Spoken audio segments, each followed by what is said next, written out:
ओम नमो भगवते वासुदेवाय। जय श्री कृष्णा, राधे राधे। आज हम सुनने जा रहे हैं वैशाख मास महात्म्य कथा अध्याय 16। सर्वप्रथम गणपति जी महाराज गुरु महाराज को प्रणाम करते हुए कथा आरंभ करेंगे। गुरु ब्रह्मा गुरु विष्णु गुरुदेव महेश्वराय, गुरु साक्षात पर ब्रह्मा तस्मै श्री गुरु में नमः। वक्रतुंड महाकाय सूर्यकोटि संप्रभा, निर्विघ्नं कुरु मे देव सर्वकार्येषु सर्वदा। यम बोला, हे शंभो ब्राह्मण, मेरी बात सुनो। मेरा लोप हो गया। मैं मरने से भी अपने पद के खंडन को अधिक मानता हूँ। हे कमलासन, अपने स्वामी के यहाँ रहकर उसके नियुक्त किए कार्य को जो नहीं करता है वह घून बनता है। जो बिना कार्य खाता है त्रियक योनि में जा 300 कल्प तक नरक भोगता है।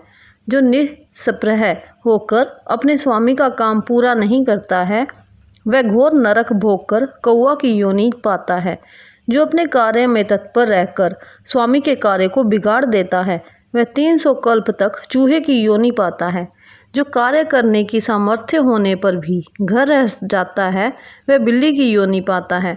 सो हे देव, मैं आपकी आज्ञानुसार प्रजा के धर्मों का साधन करता हूँ और उनके कर्मानुसार पुण्य और पाप कर्म को धर्मशास्त्र के जानने वाले मुनियों द्वारा भली भांति विचार कर कल्प के आदि वर्तमान में जो यातना होती है वह मैं देता हूँ।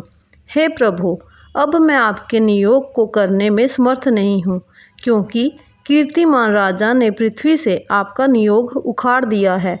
इस राजा के भय से समुद्र पर्यंत सब पृथ्वी के मनुष्य वैशाख के कर्तव्य धर्मों का पालन करते हैं। प्रजा ने सब पितृस्वरों की पूजा, अग्निष्टोम आदि यज्ञ, तीर्थ यज्ञादि सब शुभ कर्म, सांख्य योग, प्राणायाम करना, होम और स्वाध्याय का नाम लेना तक छोड़ दिया और अनेक प्रकार के पाप करने पर भी उनके वंश के, माता के वंश के व सब सूर तक के वंश के 26 पीढ़ियों तक के पितृस्वर सब पापों से मुक्त होकर दिव्य देह धारण कर मेरा मार्ग छोड़ विष्णु लोक में हरि भगवान के पास चले जाते हैं।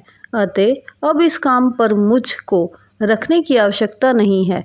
यह आपका दिया हुआ दंड और पट आपके चरणों में रखा है।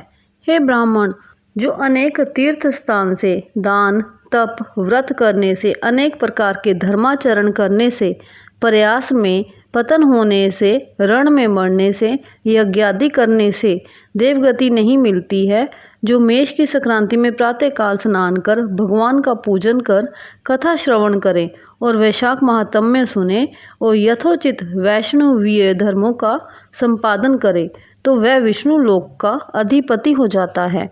राजा की आज्ञा से वैशाख के कर्मों को कर सभी मनुष्य वैकुंठ को चले जाते हैं। ये राजा मेरा तथा आपका परम शत्रु है। हे जगतपते, इस राजा का निग्रह करना उचित है।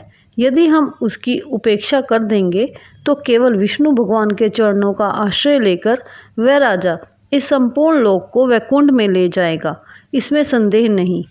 इस कीर्तिमान राजा ने मेरी लिपि दूर कर दी है। ऐसा किसी क्षत्रिय ने आज तक नहीं किया। हे प्रभु, पटमार्जन की बात तो पुराणों में भी नहीं सुनी। उस राजा के सिवाय भगवान में तत्पर ऐसा राजा कोई नहीं हुआ जिसने पटमार्जन की घोषणा कर दी हो और यमलोक में आने का मार्ग रोक दिया हो। वैशाख मास महात्म्य कथा अध्याय 16 संपूर्णम।